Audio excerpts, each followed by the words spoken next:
কয়েকদিন ধরে ভারত বাংলাদেশ সীমান্তে উত্তেজনার পরিস্থিতি সৃষ্টি হয়েছে। চাঁপাইনবাবগঞ্জ জেলার সীমান্তবর্তী এলাকায় ভারতীয় অংশে কাঁটার তারের বেড়া নির্মাণ নিয়ে বিজেপি, বিএসএফ এবং উভয় দেশের স্থানীয়দের মধ্যে দেখা দিয়েছে টানাপোড়েন। এ ঘটনা দুই দিকেরই বেশ কিছু ভিডিও ইতিমধ্যে সামাজিক যোগাযোগ মাধ্যমে ছড়িয়ে পড়েছে। এতে দেখা গিয়েছে বাংলাদেশ অংশে বেশি সংখ্যক লোকজন জড়ো হয়েছে, অন্যদিকে ভারত অংশে কিছু মানুষকে লাঠি, রামদা, কাস্তের মতো অস্ত্র হাতে বন্দে মাতরম স্লোগান দিচ্ছে, যদিও এই ভিডিও যাচাই করা হয়নি। কি ঘটেছিল সেখানে? সম্প্রতি চৌকি সীমান্তের ওপর পারে ভারতের মালদহ জেলার বৈষ্ণবনগর থানার সুকেপুর এলাকায় বেড়া নির্মাণের তৎপরতা দেখা যায়। সীমান্তের 1200 গজের মতো অংশে কোনো কাঁটাতারের বেড়া ছিল না এবং সেই বেড়া তৈরির পূর্ব প্রস্তুতি হিসেবে ভারতের অভ্যন্তরে 100 গজ ভেতরে মাটি খোঁড়া হচ্ছিল বলে জানান 59 বিজিবি ব্যাটালিয়নের অধিনায়ক লেফটেন্যান্ট কর্নেল গোলাম কিবরিয়া। বিজিবি থেকে এ নিয়ে বাধা দেওয়া হয় এবং সাময়িকভাবে কাজ থামানো হয়।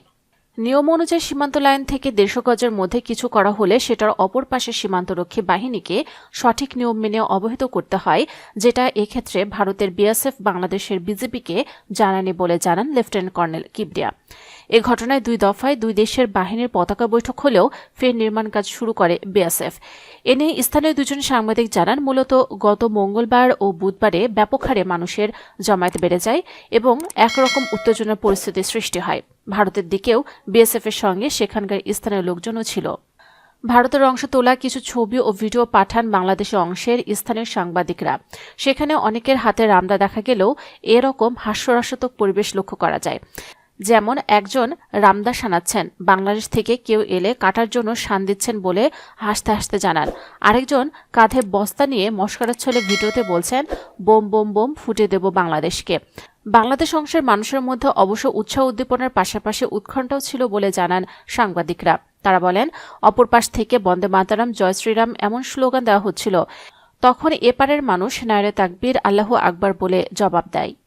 স্থানীয় এক বাসিন্দার বরাত দিয়ে সাংবাদিকরা বলেন, এখানে বাংলাদেশ অংশের সীমান্ত ঘেঁষে যেসব কৃষকদের জমি রয়েছে তাদের মধ্যে সংখ্যার জায়গা বেশি। ওরা যদি মেরে লাশটা তাদের বেড়ায় ঝুলিয়ে দিয়ে যদি বলে তার কাটছিল, আমাদের কিছু বলার নেই।